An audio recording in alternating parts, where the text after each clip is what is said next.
Goa murder case में इस वक्त की सबसे बड़ी खबर के साथ शुरुआत करेंगे। अभी अभी बच्चे का पोस्टमार्टम खत्म हुआ और शुरुआती बातें जो पता चली है, जो सामने आई है, वो ये कि बच्चे के जिस्म पर कट का कोई निशान मौजूद नहीं है। कोई भी निशान बच्चे के शरीर पर नहीं मिला। ऐसे में पुलिस को यह शक है कि बच्चे की हत्या गला दबाकर की गई। फिलहाल जांच पड़ताल जारी है, लेकिन आरोपी मां सूचना सेठ को जब कोर्ट के सामने पेश किया गया तो वो कुछ भी नहीं बोली।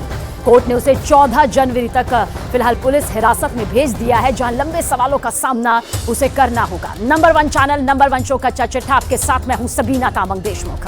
कच्चा चिट्ठा की शुरुआत आज की सबसे बड़ी खबर के साथ। गोवा में हुए मर्डर से बहुत से सवाल यहां पर खड़े हो चुके हैं।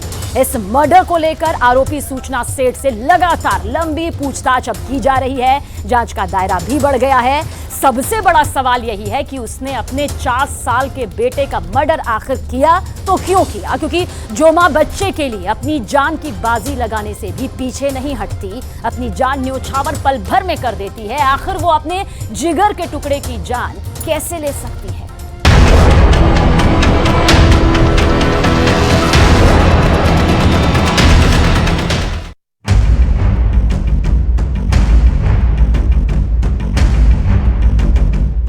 ऐसा मर्डर जिसने पूरे देश को चौंका दिया है। वो गाड़ी अभी इधर लेके आएंगे, उसके बाद we will do a forensic examination.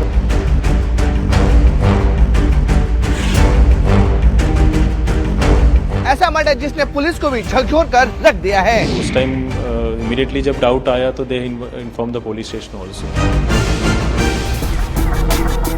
एक मर्डर, 10 सबूत, 2 लोकेशन और गिरफ्तारी एक।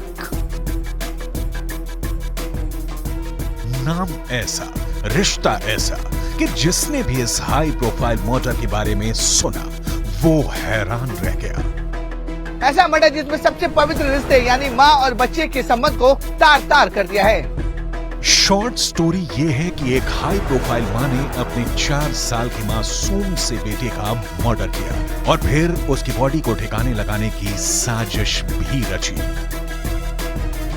ये मर्डर एक होटल में हुआ और फिर वो महिला बच्चे की बॉडी को बैग में भरकर एक दूसरे शहर ले जा रही थी।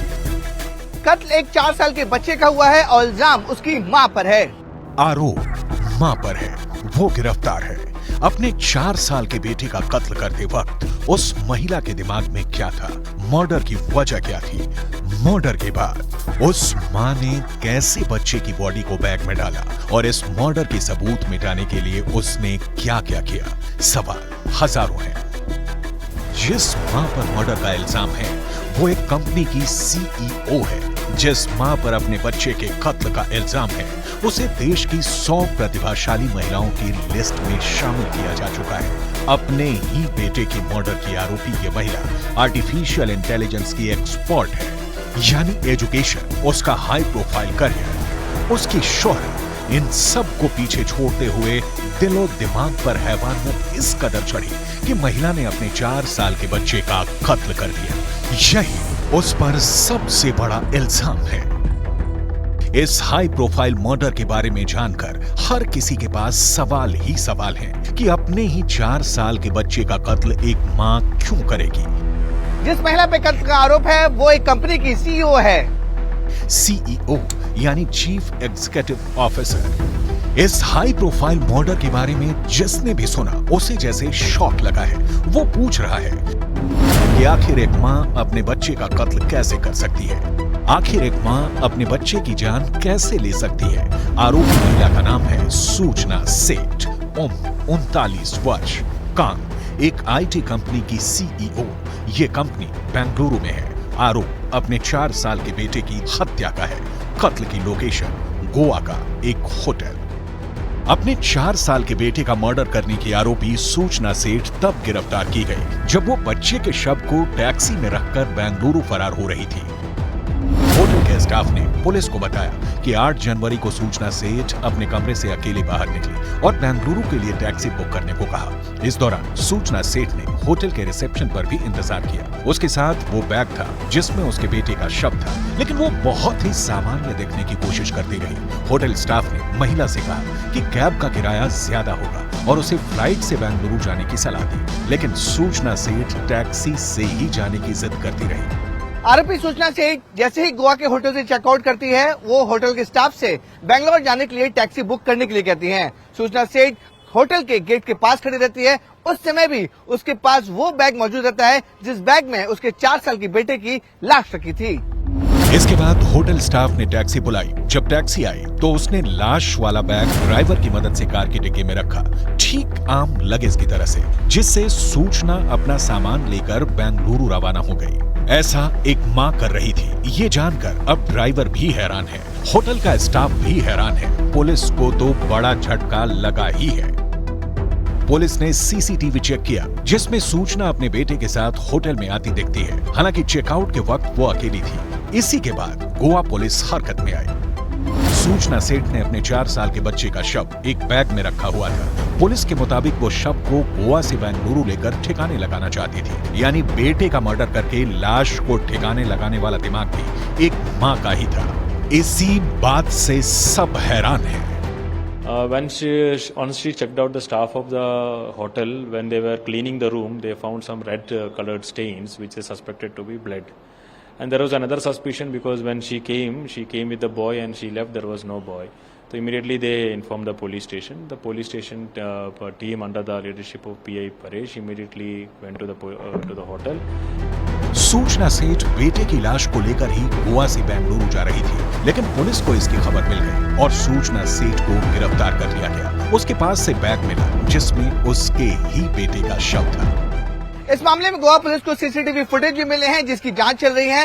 एफएसएल भी इस पूरे मामले में सुराग खोजने की कोशिश कर रही है। वहीं दूसरी तरफ गोवा पुलिस आरोपी महिला के कॉल डिटेल्स भी खंगाल रही है। अब सवाल है कि कत्ल का पता कैसे चला, कैसे लगा कि सूचना सेठ के पास कोई लाश है, कैसे पुलिस को शक हुआ कि उसे गिरफ्तार कर लिया गया। आरोपी महिला ने जैसे ही होटल से बाहर निकली यानी कि चेकआउट किया, उसी समय से इस हत्याकांड के पर्दाफाश होना शुरू हो चुका था और कुछ ही घंटों में गोवा पुलिस ने आरोपी महिला को गिरफ्तार कर लिया। सूचना सेठ ने होटल से चेकआउट किया। उसके बाद होटल का स्टाफ उस कमरे की सफाई करने गया। तब सफाई करने वालों को वहां खून के धब्बे दिखाई दिए और उसी के बाद हड़कंप मच गया। होटल का स्टाफ इसलिए परेशान था क्योंकि जब सूचना सेठ 6 जनवरी को गोवा के होटल में आई थी, तब अपने साथ बेटे को भी लाई थी। लेकिन जब 8 जनवरी को उसने चेकआउट किया, तब साथ में बेटा नहीं था। वो इसलिए क्योंकि तब उसके बेटे की लाश उसके बैग में थी। आरोप है कि सूचना सेठ ने बेटे का कत्ल किया और फिर उसे ठिकाने लगाने की कोशिश कर रही थी। होटल स्टाफ को खून के धब्बे देखने के बाद कुछ शक हुआ तो उसने फौरन पुलिस को खबर दी। गोवा की पुलिस होटल पहुंची, फिर टैक्सी ड्राइवर को रास्ते में फोन किया ताकि सूचना सेठ से बात की जाए। इस दौरान जब पुलिस ने सूचना सेठ से उसके 4 वर्ष के बेटे के बारे में पूछताछ की तो सूचना सेठ ने बताया कि उसका बेटा गोवा में एक दोस्त के यहाँ पर है। सूचना ने पुलिस को एक पता भी बताया। जब पुलिस ने सूचना सेठ के दिए गए पते के बारे में जांच की तो पता चला कि वो एड्रेस तो फर्जी था। गोवा पुलिस ने ड्राइवर को बीच रास्ते में ही कॉल किया और कोंकणी भाषा में कहा कि वो कर्नाटक के नजदीकी पुलिस स्टेशन में जल्द से जल्द पहुंचे। ड्राइवर ने गोवा पुलिस की बात मानी और नजदीक पुलिस स्टेशन पहुंचा, जहां पर पुलिस ने टैक्सी से 4 साल के बच्चे की बॉडी एक बैग से बरामद की। टैक्सी ड्राइवर सूचना को लेकर कर्नाटक के चित्रदुर्ग पुलिस स्टेशन पहुंचा और फिर जब बैग से लाश मिली तो पुलिस ने उससे पूछताछ की। तब भी बताया जा रहा है कि उसे बेटे की लाश देखने के बाद भी कोई ऐसा रिएक्शन नहीं दिया जिससे लगे कि वो हैरान है। ठीक उसी वक्त सूचना सेठ को गिरफ्तार कर लिया गया। एफआईआर दर्ज की गई और उसे अपने बेटे के मर्डर के आरोप में हवालात पहुंचा दिया गया। Prima facie it looked like blood, and he got the contact details of the driver, and through the driver he made contact with the lady also, and asked about the whereabouts about the boy. And when she said the boy has been asked to stay with one of her friends in Madgaon. So Paresh insisted for the details of the address of the place where the boy has been asked to stay. So she gave a address which was verified by PI Fathoda, and when PI Fathoda was asked to verify, when PI Fathoda went to verify that address was found to be fake. अब तक की जांच में पता चला कि आरोपी सूचना का झगड़ा उसके पूर्व पति से हुआ, जिसके बाद उसने 4 साल के बच्चे की हत्या कर दी। गोवा पुलिस अभी भी तफ्तीश कर रही है कि आखिरकार इस हत्याकांड के पीछे असली वजह क्या थी। सूचना मूल रूप से पश्चिम बंगाल की रहने वाली है। वो बेंगलुरु में रहती थी और जबकि उसके पति केरल के रहने वाले हैं और अभी इंडोनेशिया में बताए जा रहे हैं। इस मर्डर के बाद पुलिस ने सूचना सेठ के पति को फौरन भारत बुला लिया। सूचना की 2010 में शादी हुई थी। 2019 में उसने एक बेटे को जन्म दिया था। हालांकि 2020 में सूचना का पति से विवाद हुआ और दोनों के बीच तलाक की नौबत आ गई। मामला कोर्ट में है और कोर्ट ने कहा कि बच्चे के पिता हर रविवार को उससे मिल सकते हैं, लेकिन सूचना नहीं चाहती थी कि तलाक के बाद उसके पति बच्चे से मिले। बस यहीं से विवाद बढ़ा और इसी के बाद सूचना सेठ ने अपने 4 साल के बेटे की हत्या का प्लान बनाया। मां ने अपने 4 साल के बेटे का कत्ल कर दिया और फिर किसी शातिर अपराधी की तरह उसके शव को ठिकाने लगाने की कोशिश भी की। ये काम एक आईटी कंपनी की सीईओ कर रही थी। सूचना सेठ के लिंक्डइन प्रोफाइल बताती है कि वो एक आर्टिफिशियल इंटेलिजेंस एथिक्स एक्सपर्ट है। वो डेटा साइंटिस्ट है। उसके पास डेटा साइंस और एआई में काम करने का 12 साल का तजुर्बा है। एक चौंकाने वाली बात यह भी है कि सूचना सेठ को वर्ष 2021 में एआई एथिक्स लिस्ट में 100 प्रतिभाशाली महिलाओं की लिस्ट में चुना गया था। वो डेटा एंड सोसाइटी में मोजिला फेलो, हार्वर्ड यूनिवर्सिटी के बर्ग बेन क्लेन सेंटर में फेलो और रमन रिसर्च इंस्टीट्यूट में रिसर्च फेलो रह चुकी है। पढ़ाई लिखाई और टेक्नोलॉजी के तजुर्बे के साथ बड़े बड़े संस्थान से जुड़ी रही सूचना सेठ अब सलाखों के पीछे है। पति से झगड़ा और फिर गुस्से में बेटे का मर्डर, हत्या के इस हाई प्रोफाइल केस ने पूरे देश को परेशान कर दिया है।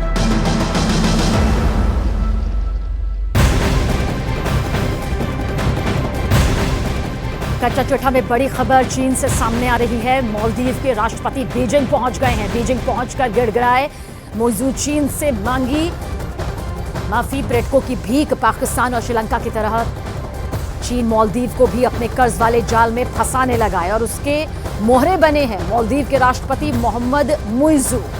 तो ये बड़ी खबर आप तक पहुंचा रहे हैं, किस तरह से गिड़गिड़ाते हुए यहां पर नजर आए हैं। मालदीव में भी हारेगा चीन। जी हां, बिल्कुल सही सुना आपने। मालदीव में चीन की एक नहीं चलने वाली है। भारत से विवाद होने के बाद मालदीव में राष्ट्रपति मुइज़ू के खिलाफ अविश्वास प्रस्ताव लाने की अब मांग भी उठने लगी है। नए नवेले राष्ट्रपति की कुर्सी डोलने लगी है। कुर्सी बचाने के लिए वो चीन के दर पर नाक रगड़ने तक पहुंच गए।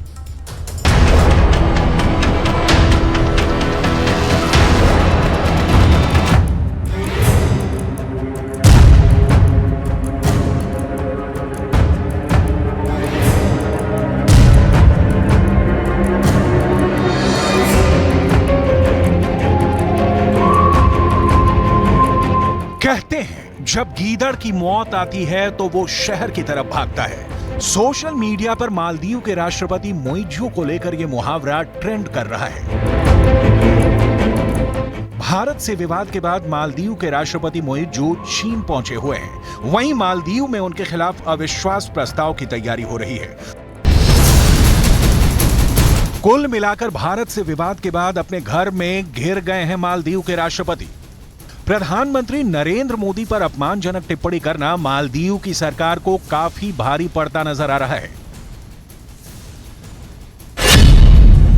मालदीव सरकार टिप्पणी करने वाले अपने तीनों नेताओं को सस्पेंड कर चुकी है, मगर भारत के सख्त रुख से मालदीव की सरकार के सिर पर संकट के बादल मंडरा रहे हैं। वहां सरकार गिरने के आसार दिख रहे हैं, क्योंकि मालदीव में विपक्ष राष्ट्रपति मोहम्मद मुइज़ू को सत्ता से बेदखल करने की मांग कर रहा है।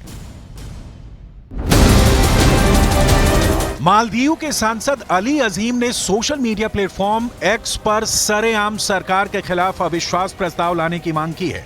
उन्होंने लिखा कि मालदीव के राष्ट्रपति मोहम्मद मुइज़ू को उनके पद से हटाने के लिए कदम उठाए जाने चाहिए। यानी भारत विरोधी कदम उठाकर मालदीव की सरकार ही खतरे में पड़ गई है। मालदीव के पूर्व खेल मंत्री अहमद महलूफ ने कहा है कि भारत के बॉयकॉट का मालदीव की अर्थव्यवस्था पर गहरा असर पड़ेगा। मुझे चिंता है कि हमें दोनों देशों के बीच विवाद का खामियाजा भुगतना मुश्किल होगा।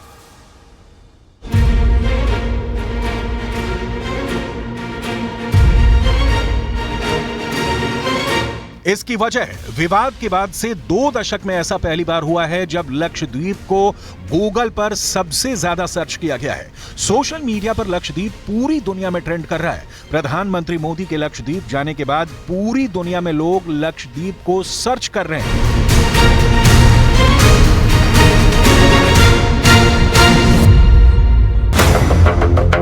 इस पूरे विवाद पर न्यूज 18 इंडिया ने लक्षद्वीप के प्रशासक प्रफुल्ल पटेल से बात की।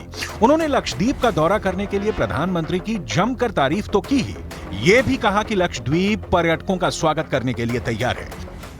सच बताए तो जो होना चाहिए इतना 60 दशक तक नहीं हुआ है, वो पीड़ा का विषय है। लेकिन टूरिस्ट की जितनी भी आवश्यकता है, इसको पूरा करने के लिए हम पूरी ईमानदारी से, पूरी निष्ठा से, पूरी ताकत से लगे हुए हैं। वहीं प्रधानमंत्री नरेंद्र मोदी की ये तस्वीरें मालदीव के घर घर में देखी जा रही हैं। मालदीव की सत्ता के गलियारे से लेकर आम लोगों के बीच बस इन्हीं तस्वीरों की चर्चा है। वजह है भारत में चल रहे बॉयकॉट मालदीव का कैंपेन। अभिनेता अमिताभ बच्चन से लेकर क्रिकेटर सचिन तेंदुलकर तक मालदीव के खिलाफ पोस्ट कर चुके हैं। भारत और प्रधानमंत्री नरेंद्र मोदी के खिलाफ सोशल मीडिया प्लेटफॉर्म पर मालदीव के मंत्रियों की अपमानजनक टिप्पणियों की Maldives association of tourism industry ने कड़ी निंदा की है। एसोसिएशन का कहना है कि ऐसी टिप्पणियों की निंदा करते हैं क्योंकि हमेशा मुसीबत के वक्त भारत मालदीव के बचाव में सबसे आगे रहता है। इस बीच न्यूज 18 को सूत्रों के हवाले से बड़ी जानकारी मिली है। हमारे सूत्र बताते हैं कि मालदीव की सरकार कट्टरपंथियों के दबाव में भारत विरोधी स्टैंड ले रही है। दरअसल मालदीव के कई ऐसे नेता हैं जो ड्रग डीलरों और कट्टरपंथी गुटों से फंडिंग ले रहे हैं। ये कट्टरपंथी गुट भारत से नफरत करते हैं, लिहाजा इन्हें खुश करने के लिए मालदीव की सरकार ऐसे कदम उठा रही है जो भारत विरोधी है। इस विवाद का एक सिरा चीन से भी जुड़ता है। मालदीव के राष्ट्रपति मौजूद जब सत्ता पर काबिज हुए थे तो वह इस नारे के साथ आए थे, इंडिया आउट। उन्होंने कसम खाई थी कि मालदीव से भारत के सैनिकों को वह वापस भेजेंगे और इस पूरी कवायद के पीछे मास्टरमाइंड चीन को माना जा रहा है। भारत और मालदीव का रिश्ता ऐतिहासिक रहा है। दोनों देशों के बीच का संबंध इतना गहरा रहा है कि मालदीव में नया राष्ट्रपति अपनी पहली विदेश यात्रा में भारत आता था। लेकिन मोहम्मद मोइजू अभी चीन में है, चीन के सामने नतमस्तक है। सवाल है, क्या श्रीलंका और पाकिस्तान के बाद अब मालदीव चीन का नया शिकार बनने वाला है? चीन के कर्ज जाल में फंसकर पाकिस्तान पूरी तरह से कंगाल हो चुका है। चीन के कर्ज जाल में फंसकर श्रीलंका आर्थिक तौर पर बर्बाद हो चुका है और अब उसी राह पर मालदीव है।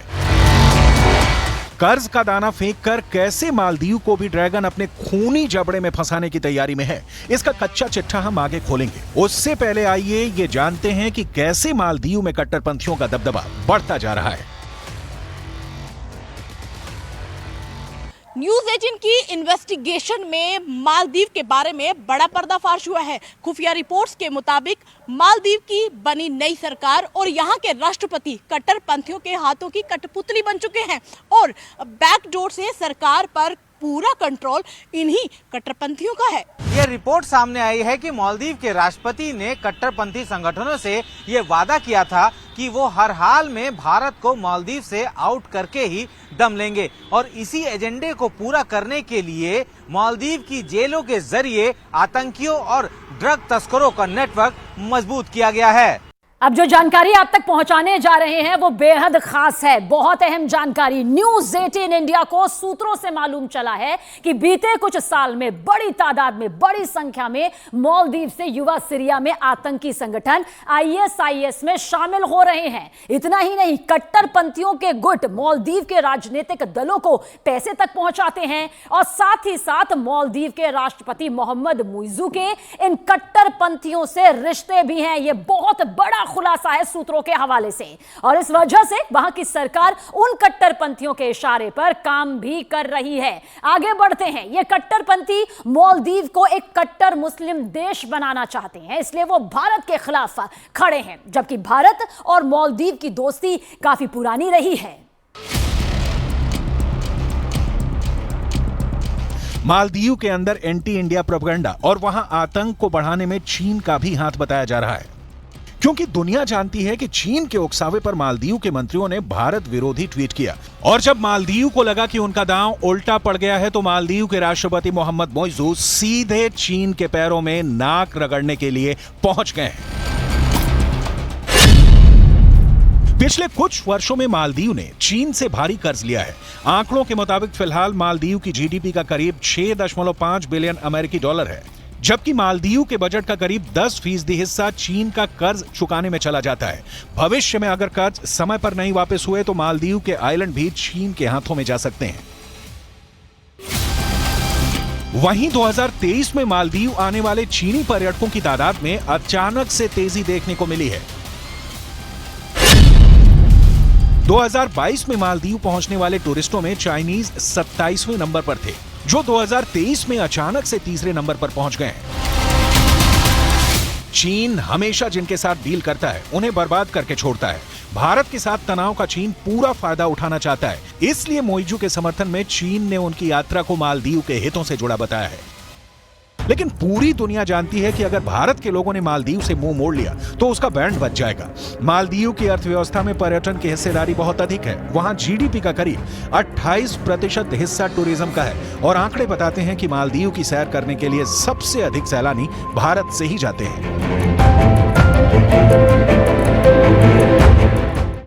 पर्यटक सैलानी किसी भी देश की अर्थव्यवस्था का सबसे मजबूत हिस्सा माने जाते हैं। ये वो सैलानी होते हैं जो किसी भी देश के विकास में अपनी महत्वपूर्ण भूमिका निभाते हैं। इसका जिक्र करना इसलिए जरूरी हो जाता है क्योंकि ये आंकड़े बताएंगे कि किस तरह से मालदीव जाने वाले सैलानियों की संख्या बढ़ी। लेकिन जो विवाद इन दिनों सामने आया है, जिस तरह से मालदीव ने अपना ये बयान यहां पर सामने रखा, उनके मंत्रियों के जरिए बयान रखा गया, उसके बाद अब यही कहा जा रहा है कि मालदीव की तरफ न रुख किया जाए। आम से लेकर खास में गुस्सा है। आंकड़े देख लीजिए, साल 2020 में 63,000 ऐसे सैलानी रहे, भारतीय सैलानी, जो कि मालदीव में गए। इसके अलावा साल 2021 में यह आंकड़ा देखिए, 63,000 से बढ़कर 2,91,000 तक पहुंच जाता है। कोई छोटा आंकड़ा नहीं है। मालदीव की तरफ रुख करने वाले सैलानियों की जो संख्या है वो लाखों तक पहुंच जाती है। साल 2022 आप देखिए, 2,41,000 सैलानी मालदीव जाते हैं। लेकिन जिस तरह का बयान उनके मंत्रियों के जरिए सामने आया है, अब इतनी तो यहां पर तस्वीर तय नजर आती है कि हालत आगे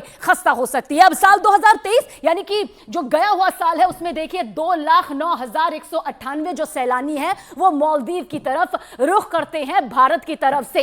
लेकिन अब ये पूरा विवाद जो सामने है, इसका खामियाजा मालदीव को, उसकी अर्थव्यवस्था को पर्यटन के लिहाज से भुगतना पड़ेगा।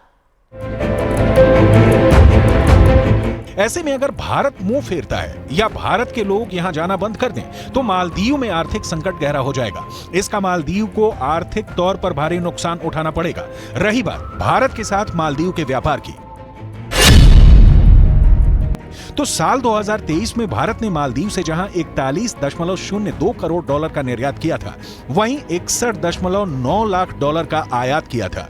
2022 में निर्यात का आंकड़ा 49.54 करोड़ डॉलर का था, जबकि आयात का आंकड़ा 61.9 लाख डॉलर का था। मालदीव की अर्थव्यवस्था में भारत का बड़ा योगदान है और कई चीजों को लेकर वो पूरी तरह से भारत पर निर्भर है। लेकिन मालदीव में चीन समर्थित सरकार के सत्ता में आने के बाद से भारत के साथ उसके रिश्तों में काफी तनाव आ गया है। आइए अब आपको तफसील से बताते हैं कि ये पूरा मसला है क्या और आखिर शुरू कैसे हुआ। दरअसल प्रधानमंत्री नरेंद्र मोदी लक्षद्वीप के दौरे पर जाते हैं और वहां से अपनी एक शानदार तस्वीरें जो हैं वो यहां पर उनके जरिए भारत के लोगों के लिए साझा की जाती है कि देखिए लक्षद्वीप आखिर कितना खूबसूरत है, कितनी भव्यता अपने में लिए हुए है। पीएम मोदी की तस्वीरों ने लक्षद्वीप के मालदीव से बेहतर होने की जो चर्चा है वो वहां पर तेज हो जाती है। यानी कि लोग आपस में इस बात को लेकर चर्चा करने लग जाते हैं कि मालदीव से भी ज्यादा खूबसूरत देखिए किस तरह से लक्षद्वीप है।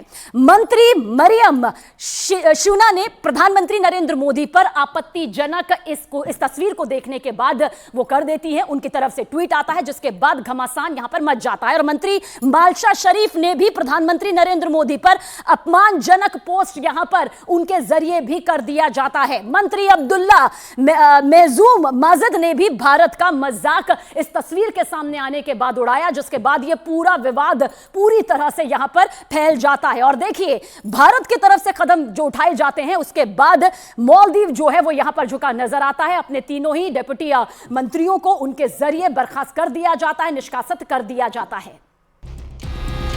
विवाद बेकाबू होता नजर आया तो डैमेज कंट्रोल के लिए मालदीव सरकार ने अपने तीनों मंत्रियों को सस्पेंड कर दिया। लेकिन भारत विरोध के खिलाफ मालदीव में हंगामा ऐसे बरपा है कि अब बात मालदीव के राष्ट्रपति के खिलाफ अविश्वास प्रस्ताव तक पहुंच गई है।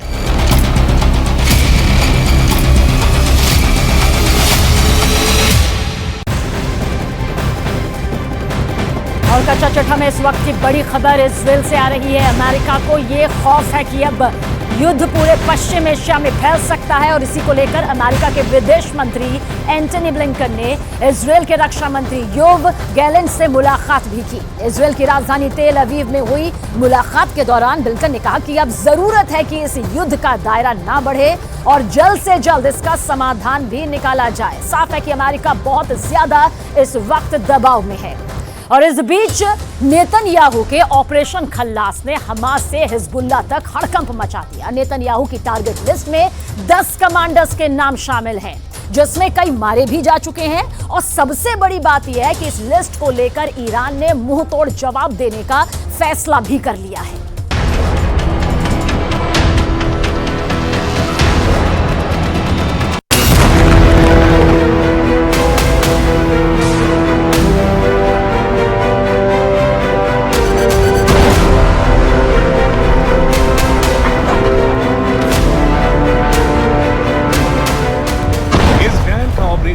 खल्लास शुरू हो चुका है। ऑपरेशन खल्लास में 10 बड़े कमांडर टारगेट पर हैं और कई मारे जा चुके हैं। कौन जिंदा है, कौन मुर्दा? नेतन्याहू की लिस्ट हमास और हिजबुल्लाह को डराने लगी है।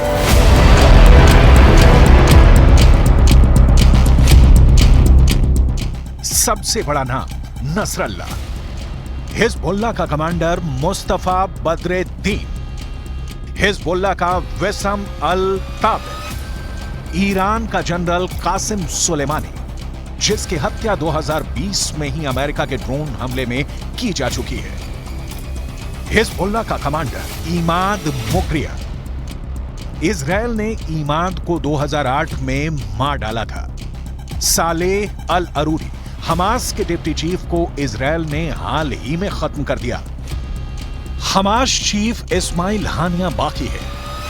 याह्या सिनवार, हमास का सबसे खतरनाक कमांडर, जिंदा है या मुर्दा ये इजराइल भी नहीं जानता। हमास का पूर्व चीफ खालिद मेशाल,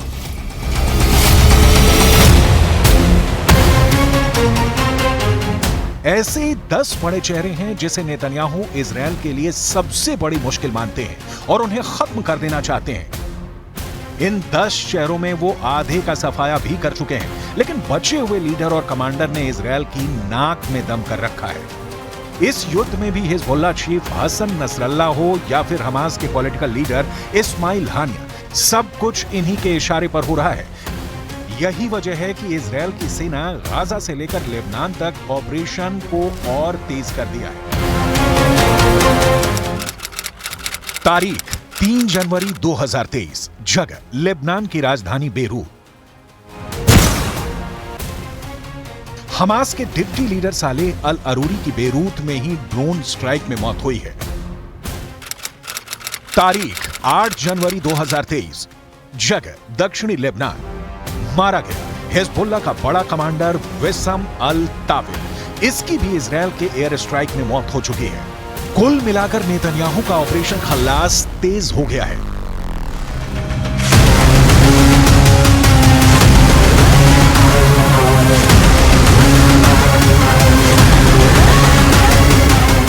एक तरफ लेबनान और दूसरी तरफ गाजा। आईडीएफ की बमबारी, सर्जिकल स्ट्राइक से आगे बढ़कर हिजबुल्लाह और हमास के द एंड वाले ऑपरेशन पर पहुंच चुकी है।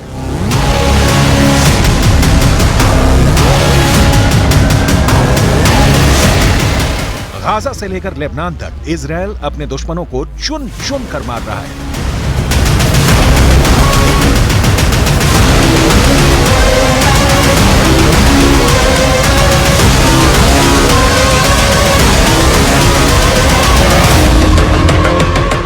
इजराइल के टारगेट पर हमास और हिजबुल्लाह के साथ ईरान के 10 टॉप कमांडर हैं। यही वो 10 सबसे बड़े दुश्मन हैं जिसे नेतन्याहू किसी भी कीमत पर जिंदा नहीं देखना चाहते हैं, क्योंकि नेतन्याहू को मालूम है कि जब तक इनमें से कोई भी एक जिंदा रहेगा तब तक इजराइल के लिए वो खतरा बना रहेगा।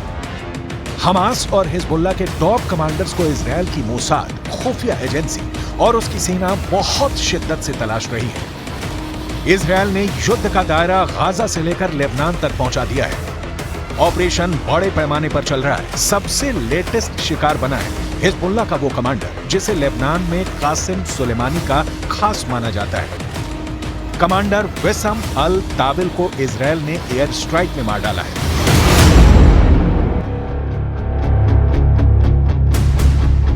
ताविल हिजबुल्लाह की स्पेशल फोर्स रादवान का कमांडर था। उसके पास जिम्मेदारी बड़ी थी, यानी इजरायल को टक्कर देना, उस पर हमले बढ़ाना। इसलिए उसे दक्षिण में यानी इजरायल की सीमा पर ऑपरेशन का चार्ज दिया गया था।